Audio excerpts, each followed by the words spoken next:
다음은 조국혁신당의 박은정 의원님 질의해 주십시오. 네, 대법관 후보로 추천되신 것을 축하드립니다. 예, 감사합니다. 언론 보도에 따르면 후보자님께서 그 주철현 의원님의 서면 질의에 대해서 배우자가 고가의 선물을 받았다면 법률에 따라서 반환하겠다고 답변을 하신 걸로 알고 있는데요. 그 답변은 유효하십니까? 예, 그 서면 답변을 썼지만 청탁금지법에 나와 있는 규정에 따라서 제가 알았다면 배우자가 받은 것에 대해서 반환하겠다는 그런 취지로 답변하였습니다. 네, 화면 좀 띄워주십시오. 지난달 10일 국민권익위원회는 다음 화면 띄워주세요. 대통령 배우자 김건희 씨가 명품백 수수로 청탁금지법을 위반했다는 사건에 대해서 법 위반 사항이 없다고 종결 처리했습니다.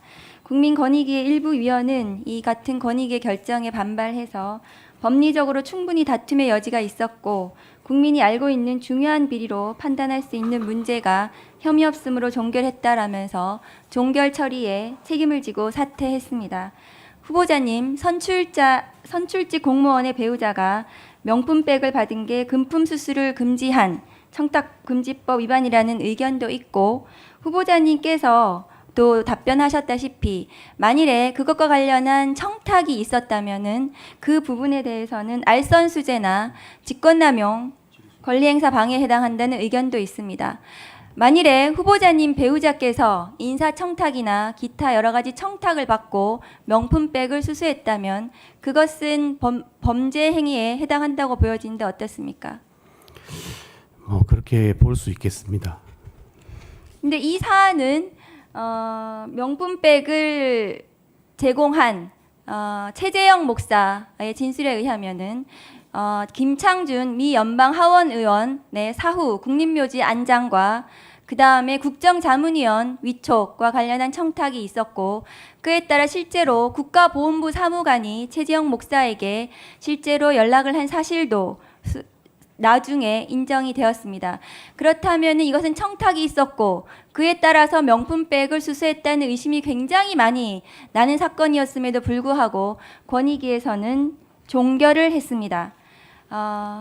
후보자님께서는 이런 그 명품백 수수와 관련해서 조금의 의심이라도 있다면 공직자로서 그 부분에 대해서 반드시 신고하거나 그것에 대해서 법률적인 절차가 진행되어야 된다고 생각하시지 않으십니까? 예, 제 문제라면 그렇게 할 것 같습니다. 네, 후보자라면 이러한 사안에 대해서 그렇게 하셨을 것 같습니다. 그러나 이 사안은 공직자인 대통령이 신고를 했는지 그리고 권익위는 알선수재로 수사 의뢰도 하지 않았습니다. 다른 질문 드리겠습니다. 박영재 후보자님께서는 1년 넘게 법원 행정처 차장으로 계셨습니다. 맞습니까? 예, 한 1년가량 있었습니다. 기획조정실장도 근무하셨던 것 같은데요. 예, 그래 했었습니다. 그래서 판사 인사위원회 의결이나 회의 결과, 그 다음에 예산 회계 같은 중요한 보고 사항에 대해서도 지휘 체계라든가 보고 체계에 대해서 잘 알고 계실 것 같습니다. 좀 어느 정도는 알고 있을 것 같습니다. 국가기관은 소관 법률이 정한 원칙과 절차에 따라서 업무를 수행하는 것이 기본이라는 점에 대해서는 동의하십니까? 예, 그렇습니다. 다음 화면 좀 보여주세요. 검찰청법상 검찰 사무의 최고 책임자는 검찰총장으로 되어 있습니다. 중요한 검찰 사무와 수사에 대해서는 최고 책임자인 총장에게 보고하도록 규정하고 있습니다. 그런데 지난 주말 김건희 여사 명품백 수수 의혹 수사 과정에서는 이런 법과 원칙이 무너졌습니다.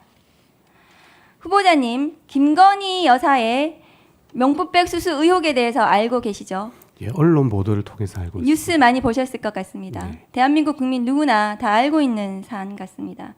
그렇다면 많은 국민들은 이 검찰 보고 사무 규칙에 명시된 당연히 사회의 이목을 끌만한 중대한 사건이라고 인식하고 있을 것 같은데 어떻습니까? 그렇게 볼 수 있겠습니다. 그리고 규칙의 적용 여부와 상관없이 국가기관인 검찰의 보고체계와 공직기관이 윤석열 정권 검찰에서는 형해화되었다는 비판이 많습니다. 후보자님, 법원의 기획조정실장, 법원행정처 차장으로 근무하신 경험을 되짚어 보면은 검찰총장의 수사 지휘권이 배제된 도이치모터스 주가 조작 사건 말고 지휘권이 살아있는 명품백 수수 사건 조사와 관련해서는 반드시 해당 서울중앙지검의 검찰 관계자들이 검찰총장에게 보고를 했었어야 된다고 보는데 후보자님 의견은 어떠십니까? 그 부분에 대해서는 제가 참 의견을 밝히기가 쉽지 않을 것 같습니다. 그건 뭐 저희 법원의 일이 아니고 검찰청 내부의 일이기 때문에 제가 거기에 대해서는 확답을 하기는 좀 어려울 것 같습니다. 네, 이해를 하는데요. 만일에 대법원에서 이렇게 지휘 체계를 건너뛰고 만일에 대법관으로 임명이 되신다면 그 밑에 그에서 그 부하 그 직원들이 이렇게 지휘 체계를 무시하고 보고가 되지 않는다면 어떻게 하시겠습니까? 이제 뭐 규정의 내용에 보고를 하도록 돼 있으면 보고를 하라고 당연히 지시를 하고 그렇게 하지 않으면 그에 대해서는 뭐 제재를 하거나 아니면 다음부터는 잘하라고 하거나 그렇게 얘기를 해야 될 것 같습니다. 당연히 제재를 해야 되는 사안입니다. 이 사건 김건희 여사의 명품백 수수와 관련해서 여사의 제안으로 대통령 경호처 부속청사에서 조사가 이루어졌고 조사를 하는 검사들이 핸드폰도 제출하고 신분증도 제출했다고 합니다. 조사를 당한 건지 조사를 한 건지 모르겠습니다. 이 언론 보도가 사실이라면 당연히 검찰총장에게 보고해야 하는 사물을 제대로 보고하지 않은 것은 직무유기일 것이고 보고를 하지 못하게 한 검찰 관계자는 직권남용에 해당할 것입니다. 그런 사안에 대해서 후보자님 의견 어떻습니까? 예, 조금 전에 말씀드린 것처럼 제가 그 부분에 대해서는 확답을 하기는 좀 어려울 것 같습니다. 네, 이상입니다. 다음은 박은정 위원님 질의 순서입니다. 5번입니다. 법원 행정처장님, 오늘의 처장님의 태도는 매우 충격적입니다. 지난 2025년 5월 1일 대통령 후보에 대한 판결에 대해서 국민들이 판단하실 거다. 아까 그렇게 말씀하셨는데 국민이 이미 판단했어요. 그것이 사법 쿠데타라고요. 그래서 국민이 선택했습니다. 지금 그 대통령 선거에서요. 그러면은 그 이례적인 판결, 말도 안 되는 모든 절차들을 다 무시한 그 판결에 대해서 반성하고 오셨어야 돼요, 여기에, 이 자리에. 그런데 오셔가지고 아무런 반성 없이 반성하지 않으면서 그렇게 답변하시는 건 국민을 무시하는 처사입니다. 반성하지 않는 사법부에 대해서 국민들은 냉정하게 판단할 겁니다. 조희대 대법원장으로 인정 안 해요. 많은 국민들이요, 지금. 그런 국민들의 분노에 대해서 처장님께서는 지금 그 법원을 대표해서 이 자리에 나와 계신 거잖아요. 그런데 그런 답변하시면 어떡합니까? 이게 지금 민주당 의원들이라서 지금 분노하는 게 아니에요. 국민들이 분노하는 겁니다. 그래서 지금 국민들하고 싸우시겠다는 겁니까? 그 판결이 얼마나 말도 안 되는 판결이었는지 대통령 후보가 없어질 뻔한 겁니다.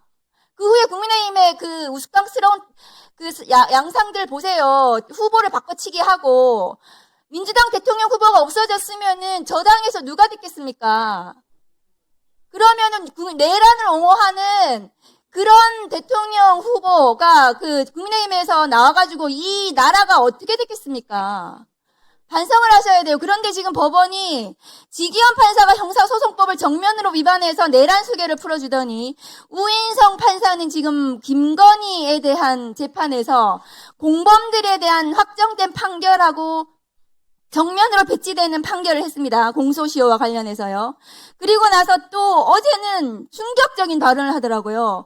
특검법에 6개월 내에 재판을 끝내야 된다는 그 법을 정면으로 본인이 위반하겠다. 특검이 신속하게 재판해달라고 하니까 그런 거 왜 물어보냐. 6개월 내에 재판하지 않아도 되는 겁니다. 우인성 판사는. 특검법에 6개월 내로 재판하도록 되어 있습니다. 그런데 본인이 법을 위반하겠다고 지금 당당하게 얘기하고 있어요. 법원 행정처장님이 판사들을 행정처에서 그런 문제점에 대해서 조치를 하셔야 됩니다. 행정처에서 그렇게 하는 거 아닙니까? 이 법을 위반하는 판사들에 대해서 법원 행정처에서 제대로 된 조치하시기 바랍니다.